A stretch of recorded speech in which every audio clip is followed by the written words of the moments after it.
Deleting your Google Pay account involves a few steps. Here's how you can do it. Open Google Pay app. Launch the Google Pay app on your Android or iOS device. Access account settings. Tap on your profile picture or the account icon in the top right corner to open the account menu. Go to account information. In the account menu, tap on settings or account to access your account information. Find payment methods. Within the settings, navigate to payment methods or a similar option. Here, you need to remove all linked payment methods. Tap on each card or bank account and select Remove or Delete. Delete Google Pay account. After removing all payment methods, return to the main settings menu.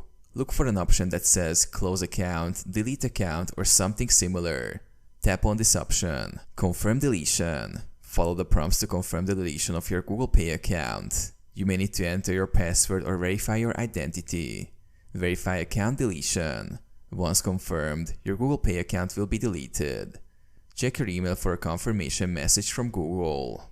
Uninstall Google Pay. Finally, uninstall the Google Pay app from your device to remove all related data.